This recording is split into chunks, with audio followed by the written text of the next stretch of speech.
দেখে মনে হতে পারে হয়তো তপ্ত দুপুরে ক্লান্ত হয়ে অটোরিকশায় বাড়িতে ফিরছেন ট্রাফিক পুলিশের এই সদস্য, কিন্তু কিছুক্ষণ পরই ভেঙে গেল ভুল।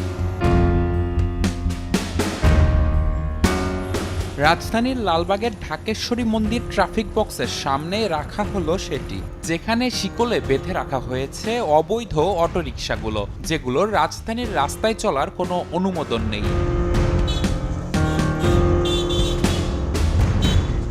এবার ছদ্মবেশে সময় সংবাদের অবস্থান সেখানে। কোনো বৈধতা না থাকলেও কিছুক্ষণ পর পুলিশের সামনেই শিকল খুলে অটোরিকশা নিয়ে যান একজন চালক। কিন্তু কিভাবে? ধরার পর আসে এটা গাড়ি করছে যে বেটা ধরছে গাড়ি কারুবারু করার পর করছে বেটা টাকা লাগবে 600 টাকা দিয়েছে। তারপরে রিন অ্যাডভান্সড, যার ব্রাইট লক টেকনোলজি সাধারণ পাউডারের তুলনায় দেয় দ্বিগুণ উজ্জ্বলতা।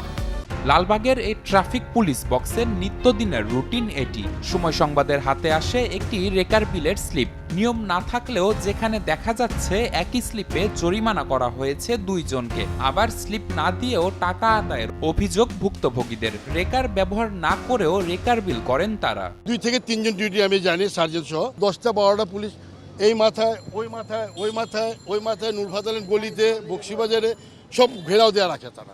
শহীদনগর মোড় থেকে ধরে কিল্লার মোড় থেকে ধরে এটা কারা ধরে লোকাল কিছু লোক থাকে নিয়ে যায় ট্রাফিকের উপরে বা সার্জের উপরে ধরায় দেয়। 1200, 800, 900 টাকা করে দিলে ছাড়া দেয়। স্লিপ কোনো স্লিপ টিলিপ দেয় না।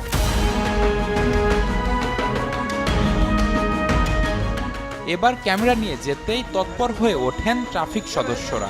শুরু হয় সেখান থেকে সটকে পড়ার প্রতিযোগিতা।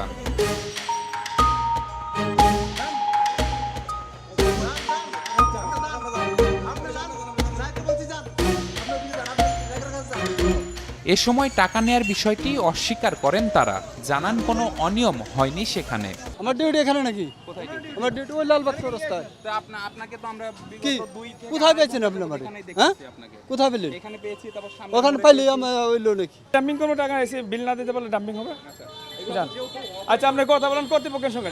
আমি কেন স্যার ওইটা আমার স্লিপ দেওয়া পয়সা দেয় টাকা দেয়, ওই 1200 টাকা যারা দেয় তাদের আমি কর্তৃপক্ষের নির্দেশ আছে যে ওই স্লিপ করে টাকা তারা ছেড়ে দেবে। অটোরিকশা তো অবৈধ, তো আপনি সারদের সাথে একটু কথা বলেন, সব ডিটেলস পাবেন ওখানে প্লিজ। আপনি পুলিশ বক্সের ওইখানে ছিলেন, তারপর এখানে আসলেন কেন? কোথায়? আচ্ছা এখানে আইছি তা কি হয়েছে? বেলাল এবং নূরে আলম 2 জনকে 1200 টাকা এটা আমি ওভাবে বলতে পারি না, এটা যে প্রয়োজনে আমাদের কর্তৃপক্ষের সাথে কথা বলে দেখতে পারেন, এটা আমরা আসলে বলতে পারি। সময় সংবাদের অনুসন্ধানে ধরা পড়ে পুলিশের সঙ্গে বসে থাকা এই ব্যক্তিও।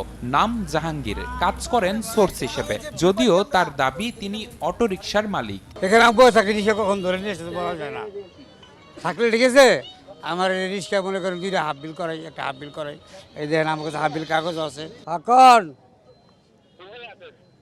এই যে ঢাকেশ্বরী আছি, হ্যাঁ ওই যে একটা গাড়ি ধরছে তো এটা লেগাইছি। আমি আসলে আপনার সাথে একটু ক্যামেরার সামনে কথা বলতে চাচ্ছিলাম, সামনাসামনি। আমি কি আপনার সাথে কথা বলতে বাধ্য? বিষয়টি নিয়ে ডিএমপির লালবাগ ট্রাফিক বিভাগের উপকমিশনার আসমা সিদ্দিকা মিলিকে ফোন দিলেও ক্যামেরার সামনে কথা বলতে রাজি নন তিনি। তার কার্যালয়ে দীর্ঘ সময় অপেক্ষা করেও পাওয়া যায়নি তাকে। তবে পুলিশের ঊর্ধ্বতনরা বলছেন অটোরিকশায় রেকার বিল করার সুযোগ নেই, জড়িতদের বিরুদ্ধে ব্যবস্থার আশ্বাস তার। যখন একটি যানবাহন ডাম্পিং করব এবং সেটি রেকার ব্যবহারের ক্ষেত্রে সেই রেকারের ভাড়াটি রেকার কর্তৃপক্ষকে দেওয়া লাগে, তো সেই ক্ষেত্রে এর ব্যত্যয় যদি কোথাও কোনো কিছু ঘটে থাকে সেটি অবশ্যই আমরা খুব সিরিয়াসলি দেখব। বিশেষজ্ঞরা বলছেন এই অবস্থান থেকে সরে না আসলে পরিণাম ভোগ করতে হবে বাহিনীটিকে। অর্থের বিনিময়ে কখনো দেখছে, কারো ক্ষেত্রে দেখছে, কারো ক্ষেত্রে দেখছে না, অর্থাৎ এই অবৈধতার একটা চর্চা তো হচ্ছে। সরকারের উচ্চ পর্যায় থেকে একেবারে কঠোর কোনো বার্তা না আসে তখন কিন্তু এটি বন্ধ করাটা খুব কঠিন হয়ে যাবে।